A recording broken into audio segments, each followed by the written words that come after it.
atmosphere certainly conveyed a sea change, the realization that this is serious and we're all in it together. I think my only worry is implementation and how we monitor that. So a lot of pledges were made, which are very good, ending deforestation by 2030, and about $20 billion was raised. Many leaders promised to plant millions of trees, not only to end deforestation, but actually to reforest, and that's wonderful. I think the issue is how to monitor these commitments and make sure they're implemented. Let's talk on supply chains, if we may.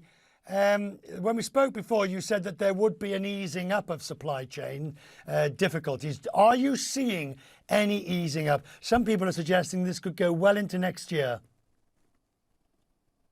I agree with those who say that it could go well into next year, Richard, because, you know, with the boom in demand and the holiday season coming up in many countries, especially in the United States, you know, there's this demand surge. At the same time, you will recall that on the supply side, I had said that shippers and others had cut down because they thought maybe that given the pandemic, the demand wasn't going to be that significant. So we have a cut on the supply side, containers in the wrong places. You have a surge on the demand side, and that mismatch will, I think, continue for some time. Remember also that businesses are also accumulating inventory as a risk management strategy, and that adds on to the demand. Is there anything the WTO can be looking at and doing on supply chain, bearing in mind Christmas is around the corner, or is your work, I mean, it's long term, and by the time the WTO's done anything, it'll all be over? Well, what we can be doing is making sure now we have these difficulties. The last thing we need are, you know, any measures that will make it even more difficult for goods to come in. So encouraging our members to take trade facilitation measures, making sure no red tape, no bureaucracies holding goods up at the ports once they're offloaded. I think those are the kinds of things that members can do. And so that's what we're encouraging in the short term.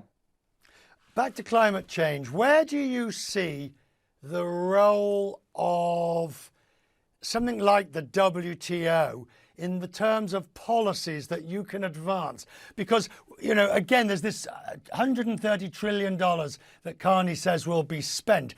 But businesses, individual businesses doing trade will have to change the way they do business, won't they?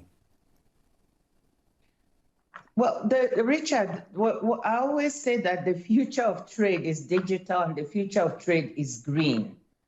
So I think that where the WTO rules and where trade can help is in helping to diffuse the new technologies, taking them from where they are made to places where they need to be adopted. And trade can be very, very important in that.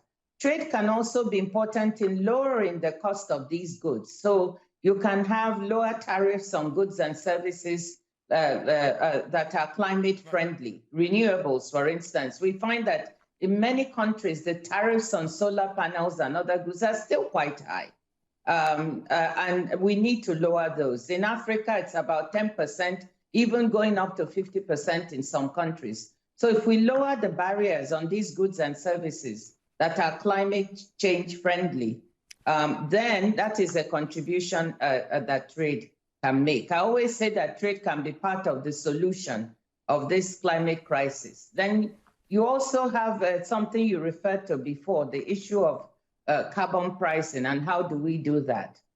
This is an area where if we don't handle it carefully, it could result in trade frictions. So I've been advocating that we need to move towards a global carbon price instead of the 69 different systems we have now. You know, each country, each jurisdiction is adopting a global pricing system. Sounds good, yeah. Director General, but it gives the larger countries and arguably the larger polluters, will that not be more difficult for developing and emerging markets? Well, you know, there's an approach, and in fact, the IMF is going along this path of looking at a price floor for different levels of income, so that those who are poorer would be facing a lower price, those in the middle maybe a somewhat higher, and the rich countries a higher price. So it's a system that you can establish that would still recognize the fact that those who are more polluters will pay more.